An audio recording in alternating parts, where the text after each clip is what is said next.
जी अस्सलाम वालेकुम. Zubair Hussain is here. In this diagram, we will practice the macroeconomics diagrams, AS macroeconomics.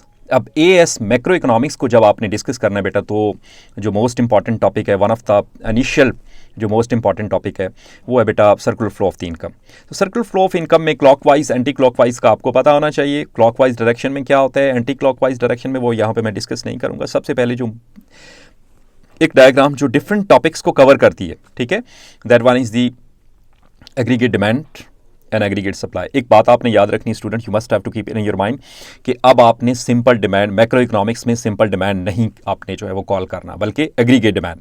Aggregate demand के 4 components होते हैं: consumption from the house hold, investment from the firms, government expenditure and net exports. ठीक है, तो ये aggregate demand कब negatively sloped होता है, ये नेगेटिवली स्लोप्ड होने की रीजंस होती हैं, वो आपको आनी चाहिए.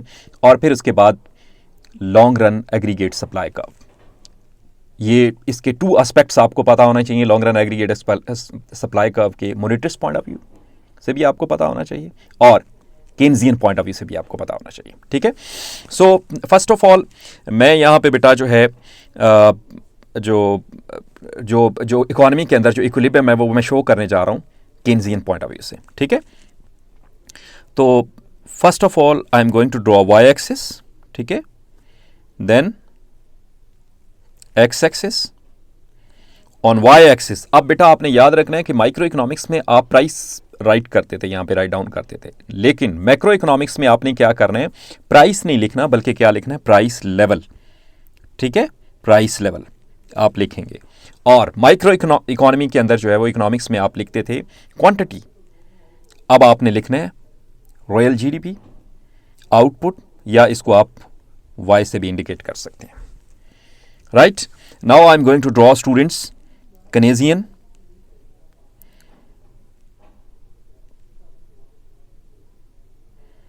aggregate supply curve. Right, Keynesian aggregate supply curve, long run aggregate supply, Keynesian point of view से.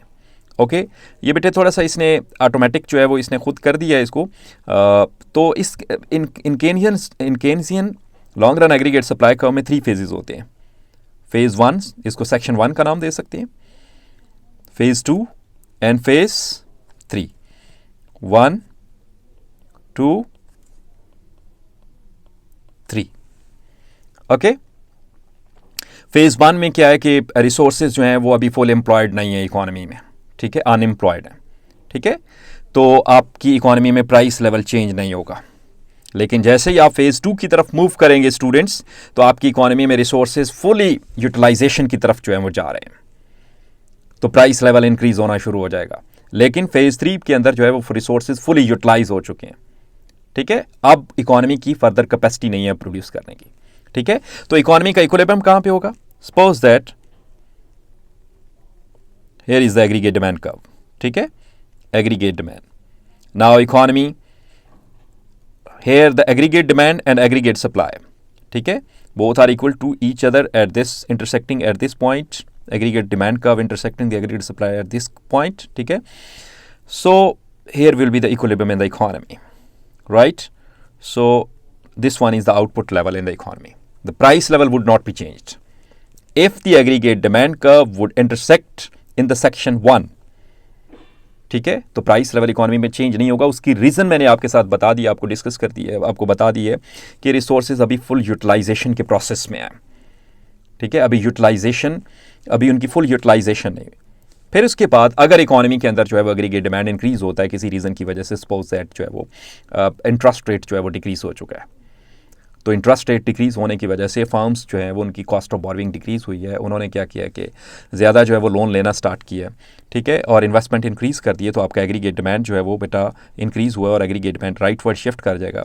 ठीक है, एग्रीगेट डिमांड के राइट वर्ड शिफ्ट करने की वजह से AD1 AD2, ठीक है, आपकी इकोनॉमी में आउटपुट का लेवल क्या हो जाएगा स्टूडेंट्स, इंक्रीज़ हो जाएगा.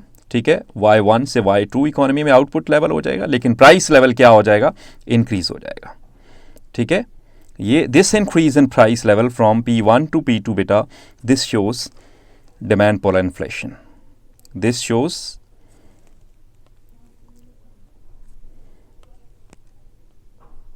Demand pull inflation. ठीक है। अब इस डायग्राम से आपने इकोनॉमी का इक्विलिब्रियम भी लर्न किया है, इसके साथ आपने डिमांड पुल इन्फ्लेशन को भी लर्न किया है, ठीक है। और आपने ये diagram, this diagram is very important from the macro economy point of view, ठीक है। सो आप इस डायग्राम के ऊपर आपको जो अगर फुल फोकस है, ठीक है, आपको इसकी प्रैक्टिस है, और इसके साथ आपको प्रैक्टिस है बेटा सर्कुलर फ्लो ऑफ इनकम के पॉइंट ऑफ व्यू से जो डायग्राम है, उस डायग्राम में क्या करना है कि आपने विड्रॉल्स को negatively from negative Y axis से आपने जो है वो कर्व ड्रॉ करना है, फिर आपने इंजेक्शंस का कर्व ड्रॉ करना है, ठीक है।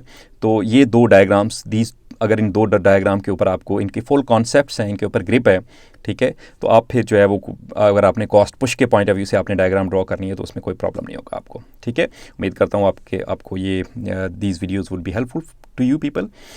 Thank you very much.